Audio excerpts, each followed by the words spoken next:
SSC পরীক্ষায় দুর্নীতির নতুন ষড়যন্ত্র, অ্যাডমিট কার্ড নিয়ে তোলপাড় রাজ্য।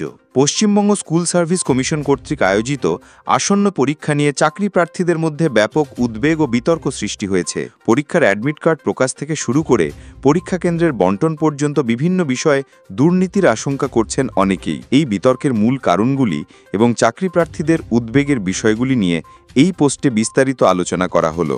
এবারের এসএসসি পরীক্ষার অ্যাডমিট কার্ড পরীক্ষা অনুষ্ঠিত হবার প্রায় 1 মাস আগে প্রকাশ করা হয়েছে, যা নিয়ে অনেকেই ষড়যন্ত্রের গন্ধ পাচ্ছেন। সাধারণত এই ধরনের বড় পরীক্ষার অ্যাডমিট কার্ড এত আগে প্রকাশ করা হয় না। এমনকি জাতীয় স্তরের পরীক্ষা যেমন রেলওয়ের পরীক্ষার ক্ষেত্রেও এত আগে অ্যাডমিট কার্ড দেওয়া হয় না। এই ঘটনায় চাকরি প্রার্থীদের মনে প্রশ্ন জেগেছে যে এত আগে অ্যাডমিট কার্ড প্রকাশের পেছনে অন্য কোনো উদ্দেশ্য নেই তো? অনেক পরীক্ষার্থী অভিযোগ করেছেন যে তাদের পরীক্ষার কেন্দ্র এমন সব স্কুলে পড়েছে যেখানে তারা আগে পড়াশোনা করেছেন বা যেখানে তাদের পরিচিতি রয়েছে।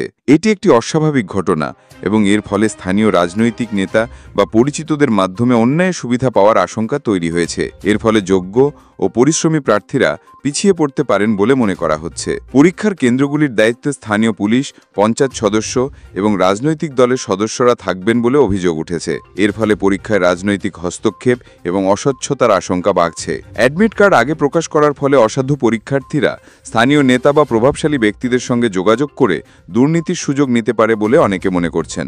অভিযোগ উঠেছে যে অনেক অযোগ্য প্রার্থীও অ্যাডমিট কার্ড পেয়েছেন, যা আদালতের অবমাননা। এর ফলে নতুন করে মামলা হতে পারে এবং নিয়োগ প্রক্রিয়া আবার আটকে যেতে পারে। যদি প্রশ্নপত্র ফাঁসের মতো ঘটনা ঘটে তাহলে পুরো পরীক্ষা বাতিল হয়ে যাওয়ার আশঙ্কাও রয়েছে। এই সমস্ত কারণে যোগ্য প্রার্থীরা তাদের ভবিষ্যৎ নিয়ে অত্যন্ত চিন্তিত।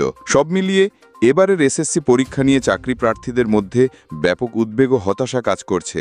সরকারের পক্ষ থেকে দ্রুত এই বিষয়ে স্বচ্ছতা আনা এবং পরীক্ষার্থীদের উদ্বেগ দূর করার জন্য প্রয়োজনীয় পদক্ষেপ নেওয়া উচিত, যাতে যোগ্য প্রার্থীরা তাদের ন্যায্য অধিকার থেকে বঞ্চিত না হন। এই বিষয়ে আপনার কি মতামত? কমেন্ট করে জানান।